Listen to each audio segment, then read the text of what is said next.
देखइए रंग, बुंदेली और ब्रज के वासी भी देखइए रंग। लोक रंग के संग भैया, लोक रंग के संग, लोक रंग के संग भैया, लोक रंग के संग, लोक रंग के संग।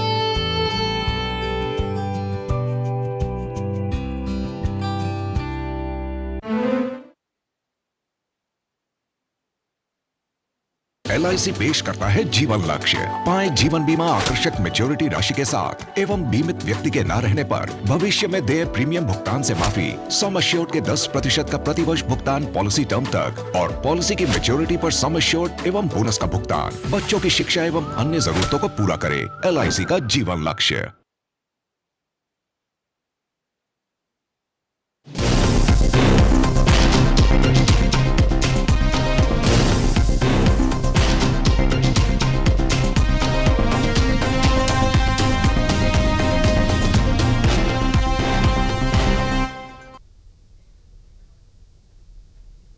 नमस्कार, आज का एजेंडा में आपका स्वागत है। मैं हूं आपके साथ निधि श्रीवास्तव। सबसे पहले आपको बताते हैं हेडलाइंस।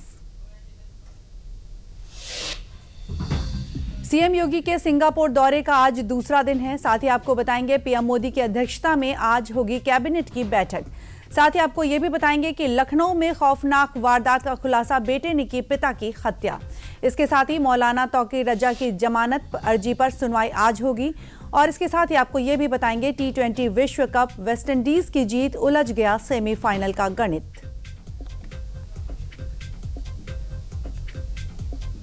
और अब खबरों को जानते हैं विस्तार से। तो आज का एजेंडा की शुरुआत करते हैं विश्व मंच पर तरक्की करते हुए उत्तर प्रदेश की खबर के साथ। दरअसल प्रदेश के मुख्यमंत्री योगी आदित्यनाथ इस समय 4 दिनों के लिए विदेश यात्रा पर निकले हुए हैं। सीएम योगी की ये यात्रा 2 पड़ावों में है। यात्रा के पहले पड़ाव में सीएम योगी कल सिंगापुर पहुंच चुके हैं। इसके बाद सीएम जापान जाएंगे। इस दौरान सीएम योगी के नेतृत्व में सिंगापुर दौरे के पहले दिन ही उत्तर प्रदेश को बड़ी निवेश सफलता मिली है। जी हां, आधिकारिक बैठकों और निवेशकों के साथ संवाद के बीच कई प्रमुख अंतर्राष्ट्रीय संस्थाओं और कंपनियों ने राज्य सरकार के साथ MOU पर हस्ताक्षर किए हैं। हजारों करोड़ रुपए के यूनिवर्सल सेंसेक्स ग्रुप के साथ 3 MOU साइन हुए हैं, जिसके तहत जेवर में टाउनशिप, लखनऊ कानपुर हाईवे पर लॉजिस्टिक पार्क और नोएडा में डेटा सेंटर स्थापित होंगे।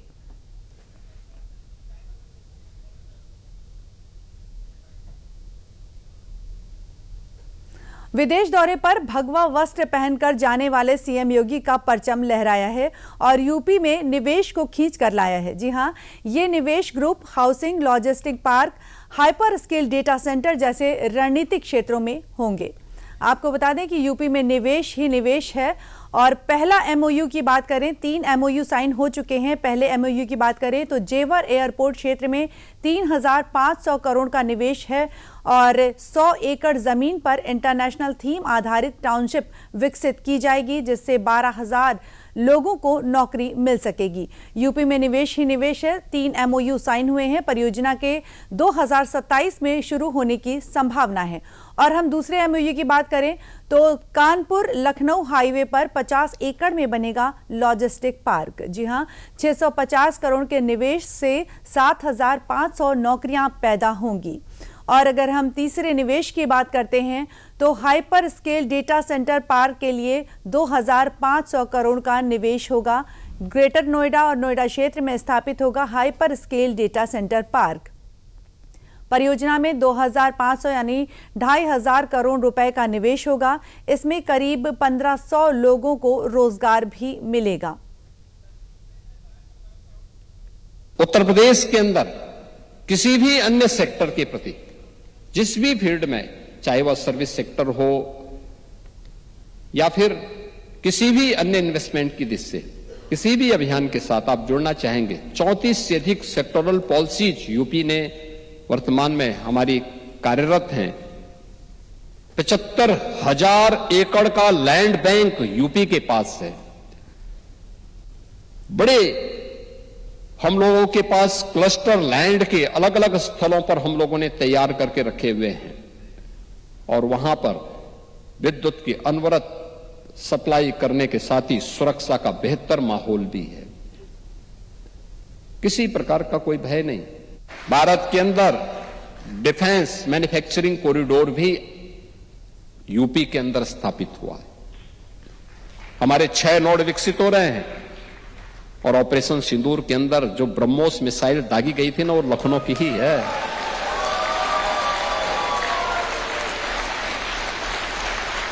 कैसे सटीक निशाना था उसका, अच्छे अच्छे को कंपा दिया था। और वह भी लखनऊ के अंदर, अब वह मिसाइल लखनऊ में बन रही है। भारत डायनेमिक्स का सेंटर यह भी उत्तर प्रदेश के अंदर, और भी ढेर सारा इन्वेस्टमेंट हर एक सेक्टर में वहां से देखने को मिल रहा। आपको बता दें कि आज सीएम योगी के सिंगापुर दौरे का दूसरा दिन है। इस दौरान सीएम योगी आज भी अलग अलग निवेशकों के साथ बैठक करेंगे। आपको बता दें कि सीएम योगी सिंगापुर के आज दूसरा दिन है। सीएम योगी के सिंगापुर के आज दूसरे दिन अलग अलग निवेशकों से बैठकें करेंगे। दूसरे दिन आज सीएम योगी सिंगापुर के मंत्रियों से भी मुलाकात करेंगे। कई सेंटर्स का दौरा करेंगे सीएम योगी, और साथ ही सिंगापुर में पहले ही दिन सीएम योगी को बड़ी सफलता मिली है। सीएम योगी आज भी कई कंपनियों के सीईओ से मिलेंगे। सेट्स के सीईओ से मुलाकात करेंगे सीएम योगी। जेवर एयरपोर्ट के पास विकसित होगी अंतर्राष्ट्रीय टाउनशिप। इसके बाद सिंगापुर से निकलकर जापान भी जाएंगे। कानपुर लखनऊ हाईवे पर बनेगा लॉजिस्टिक हब, साथ ही ग्रेटर नोएडा में बनेगा हाइपर स्केल डेटा सेंटर।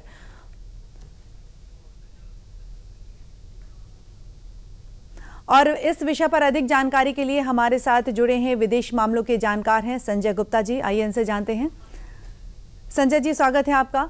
सबसे पहले हमें बताएं कि सीएम योगी का आज सिंगापुर का दौरे का दूसरा दिन है, जिसमें पहले दिन ही यूपी के लिए 6,650 करोड़ रुपए के निवेश के साथ 3 एमओयू भी साइन हुए हैं, जो कहीं ना कहीं यूपी के विकास की दिशा तय करते हैं। क्या कहते हैं आप? जी देखिए, सबसे पहली तो बात यह है कि उत्तर प्रदेश सरकार ने अगले 2-3 वर्षों में $1 ट्रिलियन इकोनॉमी का लक्ष्य निर्धारित कर रखा है, और ये उसी कड़ी में ये एक बहुत बड़ा कदम है। ये देखिए, जो हमारी पॉलिटिकल लीडरशिप है आज की, जिसके मुखिया योगी जी हैं जी, एक प्रकार से वो एक बहुत भरोसेमंद उनकी लीडरशिप है। उनके नेतृत्व में वास्तव में बहुत डेवलपमेंट हो रहा है। अभी जो वहां सिंगापुर गए हैं और उसके बाद जो जापान जाने वाले हैं, उसकी मेन थीम यही है कि देखिए, जो पहले उत्तर प्रदेश था और आज का जो उत्तर प्रदेश है, उसमें जमीन आसमान का अंतर है। उन्होंने स्पष्ट किया है पिछले 9 वर्षों में बहुत कुछ बदला यहाँ पर। और सबसे बड़ी बात, लॉ एंड ऑर्डर की बहुत बड़ी बात है। देखिए, पहले हमारे इन्वेस्टर नहीं आते थे, आते भी थे, बहुत कम मात्रा में आते थे, और उसमें कोई बहुत भरोसा नहीं होता था। आज के समय में एक जो रिलायबल जो एक एटमॉस्फेयर बना है, एक पहली बात वो है। दूसरी बात यह है कि देखिए, आज भारत में डेवलपमेंट का ही सारा चारों तरफ बात चल रही है। उत्तर प्रदेश में डेवलपमेंट कैसा हो, इसके लिए उन्होंने एक रूपरेखा तैयार किया है, जिसमें वो इंडियन डायस्पोरा से वहां पर जाकर उन्होंने अपील किया। बहुत धनाढ्य है भारतवंशी जो वहां रह रहे हैं, उनसे आह्वान किया है। जो सिंगापुर के जो वहां के बिजनेसमैन है, कॉर्पोरेट ग्रुप्स है, इंडस्ट्रियल हाउसेस है, उन सबका उन्होंने आह्वान किया है। और 20,000 करोड़ का देखिए उन्होंने निवेश प्राप्त करने में उन्होंने सफलता हासिल किया है। आज के समय में डेवलपमेंट के साथ साथ उन्होंने हेरिटेज, उत्तर प्रदेश का हेरिटेज क्या है, उत्तर प्रदेश का सिविलाइजेशनल महत्व क्या है, उससे भी उन्होंने जोड़ने का प्रयास किया है वहां की जनता को। और देखिए, जब हम डेवलपमेंट के बारे में बात करते हैं, योगी जी सिंगापुर में भी और जापान में भी दोनों जगह उन्होंने यही बात एम्फसाइज करेंगे, कल भी किया है, कि आज हमें एक रिन्यूएबल एनर्जी की बहुत बड़े भंडार की जरूरत है। हमें सोलर एनर्जी चाहिए। उन्होंने कहा ग्रीन हाइड्रोजन करने के लिए उन्होंने निमंत्रण दिया। उन्होंने ग्रीन अमोनिया के बारे में बात किया है। उन्होंने कॉम्प्रेस बायोगैस के बारे में बात किया है। और वहां पर बहुत अपार क्षमता है। भारत में, उत्तर प्रदेश में अपार क्षमता है। उन्होंने इसी बात को कहा, उत्तर प्रदेश सरकार सारा लॉजिस्टिकल डेवलपमेंट प्रोवाइड कर रही है, इंफ्रास्ट्रक्चर दे रही है, लेबर दे रही है, 24 घंटे बिना रुके बिजली दे रही है। और देखिए, किसी इंडस्ट्री को पनपने के लिए ये सब आधारभूत बहुत जरूरी है। बिल्कुल, जैसा कि आपने निवेश की बात अभी इतनी देर से हम लोग कर रहे हैं, तो निवेश से अगर हम यहाँ के युवाओं की बात करें तो कितना रोजगार होने की संभावना है? देखिए मैडम, लगभग 20,000 लोगों को नौकरियां मिलने की संभावना है। ये तो अभी इनिशियल अनुमान है, जितना उन्होंने जिस प्रकार से उन्होंने किया है।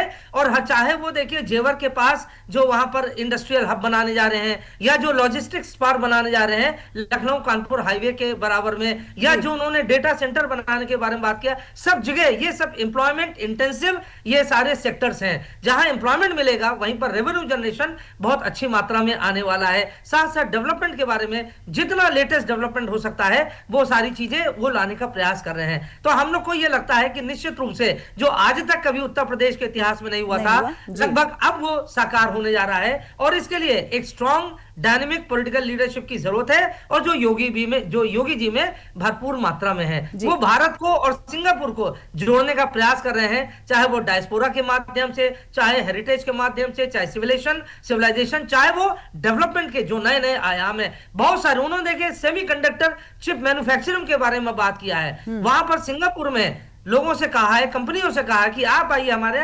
सेमीकंडक्टर के मैन्युफैक्चरिंग प्लांट्स लगाइए। और ये जापान में भी यही वो वहां जाकर आह्वान करेंगे। तो बहुत सारी ऐसी चीजें हैं। अब देखिए टेक्निकल एजुकेशन के बारे में उन्होंने बात किया है, वोकेशनल एजुकेशन के बारे में बात किया है। उन्होंने कहा हम इंफ्रास्ट्रक्चर दे रहे हैं, आप लाइए, मैन पावर लाइए, अपना एक्सपर्टीज लाइए, टेक्नोलॉजी लाइए, और हम सब साथ मिलकर काम करेंगे। ये उन्होंने भरोसे दिया है। और हमें लगता है कि आने वाले वर्षों में 1 ट्रिलियन से कहीं ज्यादा ये इकोनॉमी बढ़ जाएगी, ऐसा ही प्रतीत हो रहा है। बिल्कुल बिल्कुल, बहुत आपने अच्छी बात कही। बहुत बहुत धन्यवाद संजय जी हमसे जुड़ने के लिए। और आज का एजेंडा में आगे बढ़ने से पहले ले लेते हैं एक छोटा सा ब्रेक।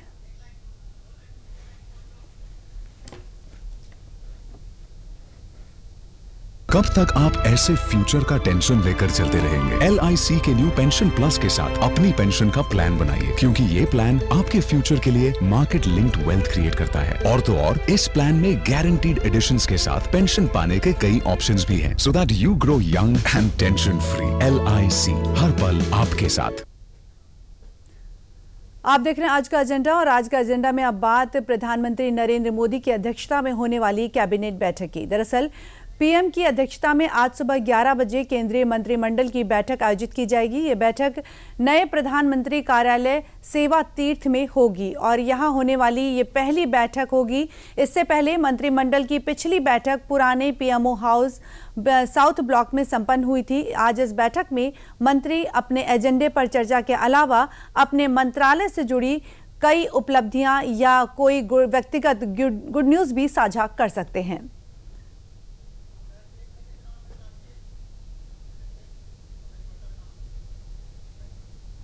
आपको बता दें कि पीएम की अध्यक्षता में आज कैबिनेट बैठक होनी है। नए प्रधानमंत्री कार्यालय में सेवा तीर्थ में आज होगी बैठक। इससे पहले 13 फरवरी को साउथ ब्लॉक स्थित पुरानी इमारत में आखिरी बैठक हुई थी, जिसके बाद प्रधानमंत्री कार्यालय नए भवन में शिफ्ट हो गया था।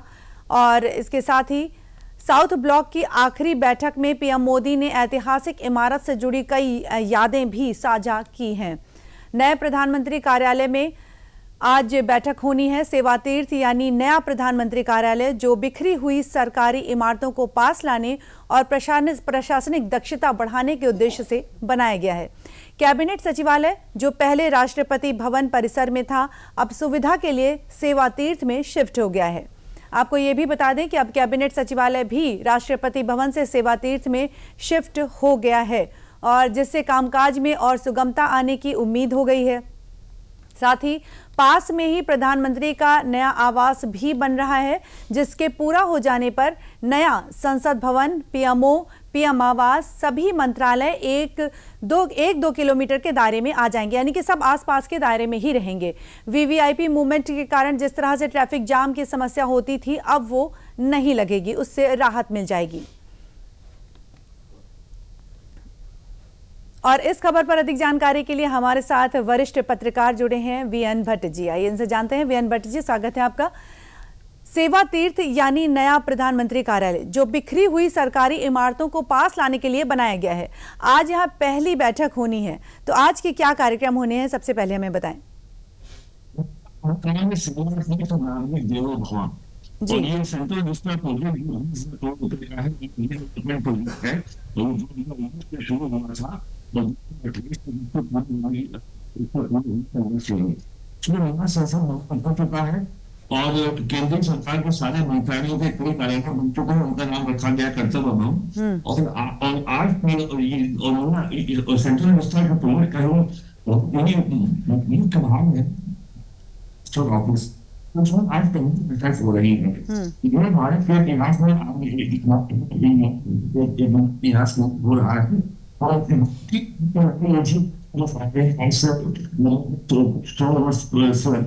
से पहले आज यहाँ भारत पर से सबसे बड़ा कार्य होगा केंद्र सरकार के सभी मंत्रालयों के भवन जो केंद्र सरकार को 1500 करोड़ रुपए का साल में किराया पड़ना था, उससे मुक्ति होगी और 7 कार्यालय एक ही स्थान पर आ जाएंगे।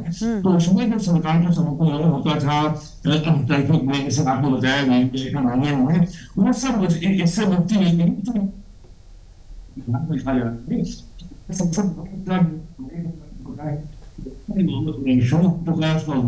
चुका है तो फिर 3 साल से खोलने बैठ गए साउथ था पुलिस ऑफिस भारत की सत्ता का केंद्र था और था वो सब शिफ्ट हो चुके हैं और गृह मंत्रालय में शिफ्ट हो चुका है।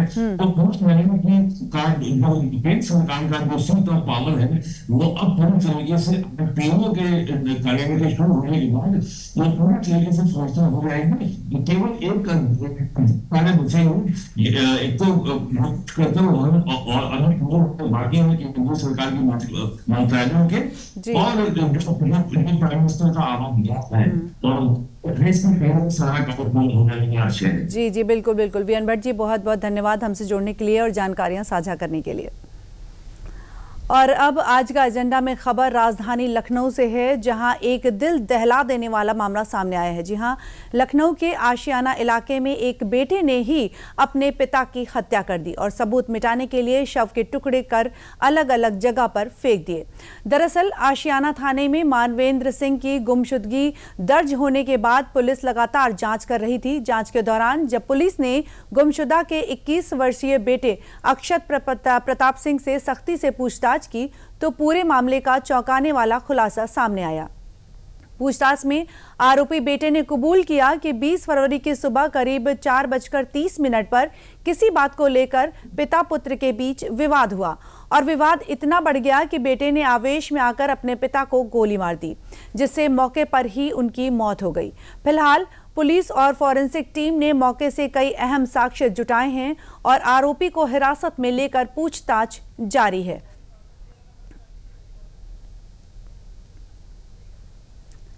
और लखनऊ की इस घटना ने मेरठ में हुए उस हत्याकांड की याद दिला दी, जिसमें एक महिला ने अपने प्रेमी के साथ मिलकर अपने पति की हत्या की और उसके बाद शव के टुकड़े टुकड़े कर उसे नीले ड्रम में पैक कर दिया था।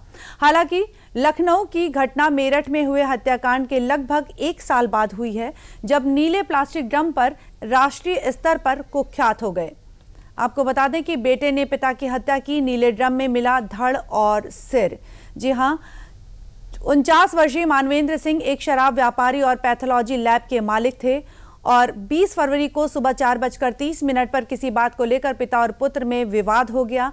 गुस्से में आकर बेटे ने लाइसेंस से रिवॉल्वर से पिता को गोली मार दी।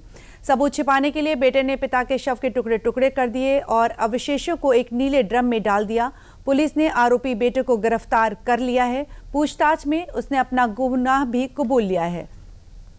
शव के टुकड़े नीले ड्रम में मिले। पुलिस ने कब्जे में नीला ड्रम ले लिया है। घर से तेजाब, अन्य केमिकल, असलहा भी बरामद किया गया है। आशियाना पे गुमशुदगी का मामला दर्ज किया गया था। मानवेंद्र प्रताप सिंह हैं, जिनकी उम्र लगभग 49 साल है और वो 20 तारीख को सुबह से अपने घर से कुछ बता के चले गए थे और उसके बाद से नहीं आए हैं। इस संबंध में पुलिस जांच कर रही थी। अब इसका आज अनावरण ये हुआ है कि उनका जो पुत्र है 19 साल का अक्षत प्रताप सिंह, उसने ही अपने पिता की हत्या घर में ही एक राइफल से गोली चलाकर कर दी थी, जिससे उनके मौके पर मृत्यु हो गई थी।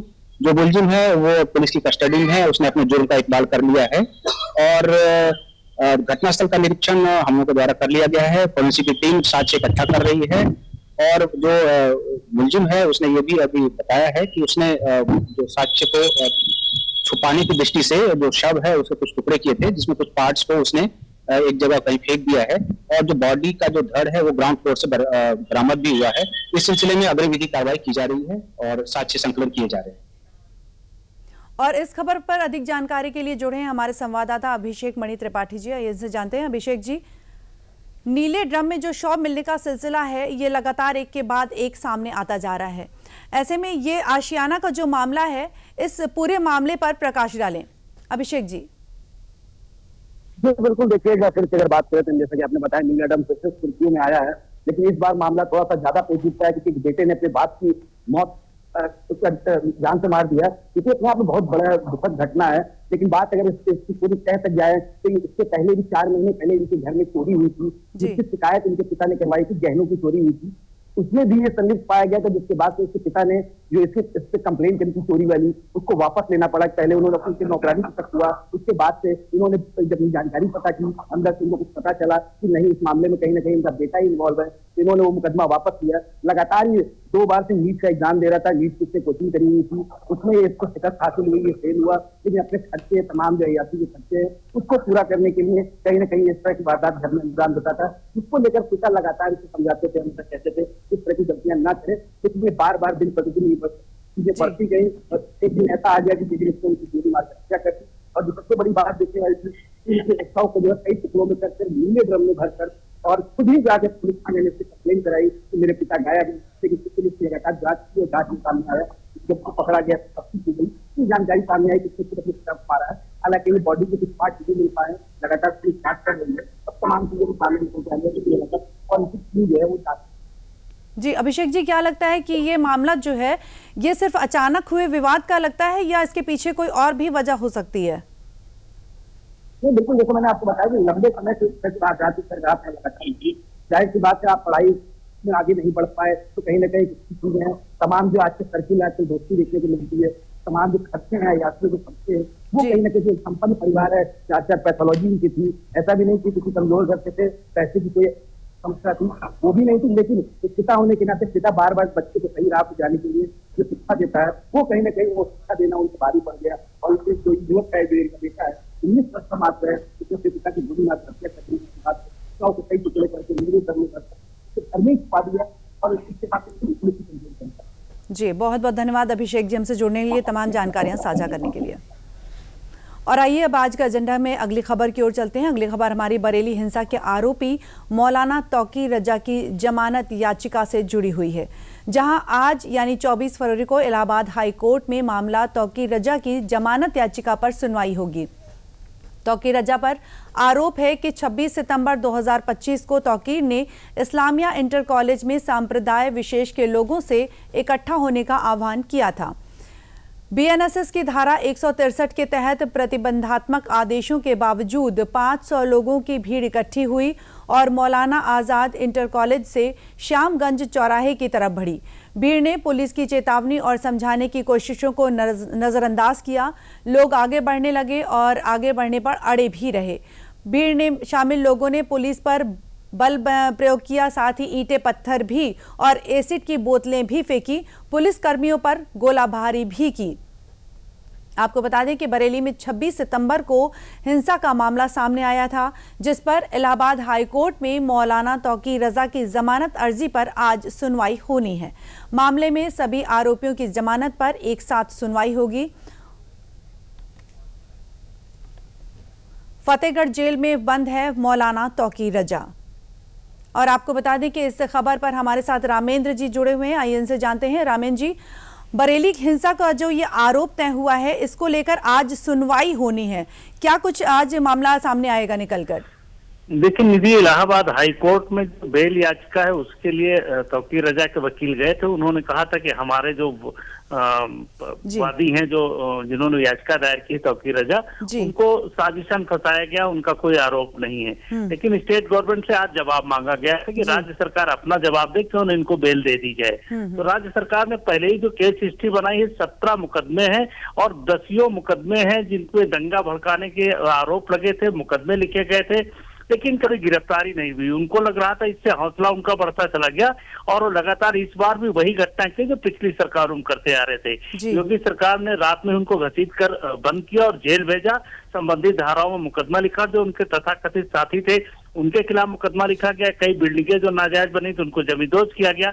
तो पहली बार तौकीर रजा कानून के शिकंजे में आए हैं तो उनको लगता है किसी तरह जमानत हो जाए, लेकिन राज्य सरकार जिस तरीके से आरोप लगा करके और मुकदमा लिख करके तौकीर रजा को जेल भेजा, तो आज जब उनके राज्य सरकार के वकील अपना पक्ष रखेंगे तो सारी चीजें क्लियर होंगी कि राज्य सरकार क्या चाहती है। लेकिन उम्मीद यही है कि राज्य सरकार कठोरता के साथ आगे बढ़ेगी और उनके वकील जो सारे तथ्य हैं वो रखेंगे कोर्ट के सामने कि इनको जमानत क्यों नहीं दी जानी चाहिए। आज मूल इसी मुकदमे पर सुनवाई होनी है कि बेल होनी है या नहीं, राज्य सरकार अपने तथ्य उस पर रखेगी। निधि, तो राज्य सरकार द्वारा किस तरह के आरोप लगाए गए हैं और इनके जो वकील हैं वो क्या कहना चाह रहे हैं?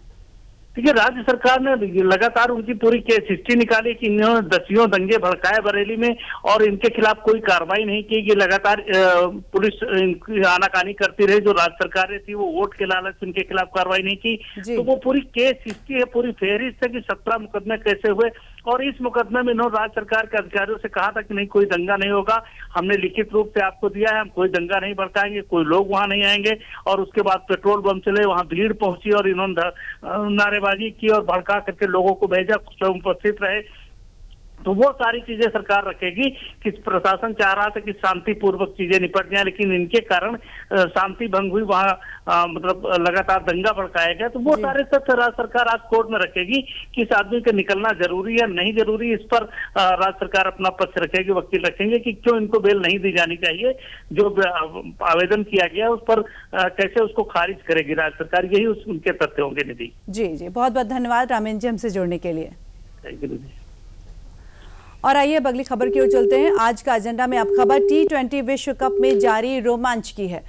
कल सोमवार को मुंबई के वानखेड़े स्टेडियम में वेस्टइंडीज और जिम्बाब्वे के बीच सुपर 8 का मुकाबला खेला गया। इस मैच में वेस्टइंडीज ने जिम्बाब्वे को 107 रन के बड़े अंतर से हराया। वेस्टइंडीज ने 20 ओवर में 6 विकेट पर 254 रन बनाए। 255 रन का टारगेट चेज कर रही जिम्बाब्वे 17.4 ओवर में 147 रन पर ऑल आउट हो गई। Shimron Hetmyer player of the match रहे। आपको बता दें कि वेस्टइंडीज की जीत उलझा सेमीफाइनल का गणित। दरअसल मैच दर मैच इस विश्व कप में सेमीफाइनल की जंग और पेचीदा होती जा रही है। रविवार को साउथ अफ्रीका ने टीम इंडिया को करारी शिकस्त दी। इसके बाद वेस्टइंडीज ने सोमवार को जिम्बाब्वे के खिलाफ बड़ी जीत हासिल की। वेस्टइंडीज की इस महाजीत ने सेमीफाइनल के गणित को और भी ज्यादा उलझा दिया है। जी हां, अब भारत की सेमीफाइनल में पहुंचने की राह और भी ज्यादा मुश्किल हो गई है। आइए इसका पूरा इक्वेशन हम आपको समझाते हैं, किस तरह से उलझ गया है सेमीफाइनल का गणित। कल की जीत के साथ सुपर 8 के ग्रुप 1 में वेस्टइंडीज की टीम टॉप पर आ गई है।